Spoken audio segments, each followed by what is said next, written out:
High বন্ধুরা, কেমন আছেন সবাই? ভালো আছেন নিশ্চয়ই। ভালো থাকেন এটাই কামনা করি। আজকে আমি দেখাবো তাদের ছোলার ডাল রান্না করা রেসিপি।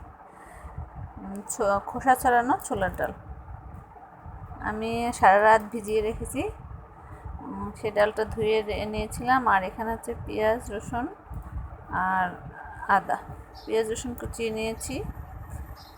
এদিকে আমি একটা কড়াইতে সরিষার তেল গরম করতে দিয়েছি। তাতে দিয়ে দেব জিরা, দারচিনি, এলাচি, লবঙ্গ, গোটা মশলা। তেলটা গরম হয়ে গেলে আমি দিয়ে দিয়েছি এগুলো। একদম ইজিভাবে রান্নাটা দেখাবো আমি আপনাদের, আপনারা সবাই জানেন। মশলাটা গরম হওয়ার পরে আমি পেঁয়াজ রসুন আদাটা কষানোর জন্য দিয়ে দিয়েছি। একটু হালকা করে ভেজে নেব এটাকে। এরপরে দিয়ে দেব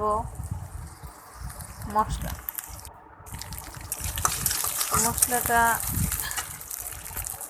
হলুদ গুঁড়ো, হালকা মরিচের গুঁড়ো দিয়ে দেব। অবশ্যই আমি এতে কাঁচা মরিচ ব্যবহার করেছি। অল্প একটু মরিচের গুঁড়ো দেব আর লবণ। এবার ভালো করে মশলাটা কষিয়ে নিতে হবে। ভিডিওটি শেষ পর্যন্ত দেখবেন। আমি ভিডিও বেশি লম্বা করতে চাই না, ছোট ছোট ভিডিও বানাই, এর জন্য একটু তাড়াতাড়ি দেখাই দিই আপনাদের। বেশি লং টাইম ভিডিও দিচ্ছি না আপাতত। মশলাটা কষানো হয়ে গেছে।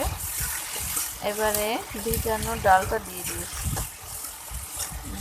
ভিজানো ডালটাকে একটু ভালো করে কষিয়ে নিতে হবে আস্তে আস্তে সময় নিয়ে, যাতে ভালো করে ডালের কাঁচা গন্ধটা না থাকে। সাথে তেজপাতা দিতে ভুলে গিয়েছিলাম, তাই এখন কষানোর সময় দিয়ে দিলাম। আর এর মধ্যে একটু জিরার গুঁড়াও দিয়ে নিয়েছি, সেটা আপনাদের দেখাতে পারিনি। ডালটা মোটামুটি কষানো হয়ে গেলে আমি দিয়ে দিলাম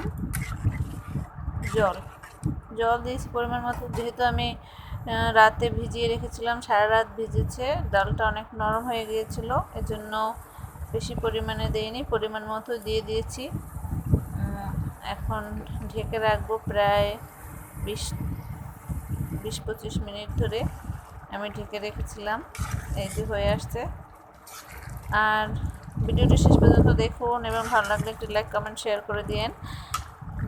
এবং যারা এখনও সাবস্ক্রাইব করেননি দয়া করে একটু সাবস্ক্রাইব করে দিন আর আমাদের চ্যানেলের পাশে থাকবেন।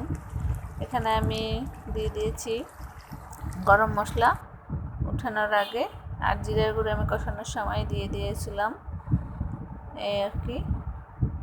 আর যখন উঠানোর কিছু আগে আমি দিয়ে দেবো হালকা করে একটু সরিষার তেল। তাড়াতাড়ি করেই দেখাই নিয়েছি, অনেকক্ষণ ধরে ডাল সিদ্ধ হয়েছিল, এত লং টাইম তো দেখানো সম্ভব না। দিয়ে দিলাম একটু সরিষার তেল, কাঁচা সরিষার তেলটা দিলে একটু সুন্দর গন্ধ আসে। তাও তেলটা দিয়ে কিছুক্ষণ জল দিতে হবে, তাহলে আর বাজে গন্ধ আসবে না। হয়ে গেছে আমার সকালের নাস্তার বুটের ডাল রান্না, রুটি। আজকে রুটি দিয়ে খাওয়া হবে। আচ্ছা, এখানে ভিডিওটি শেষ করলাম। ভালো থাকবেন সবাই, ধন্যবাদ।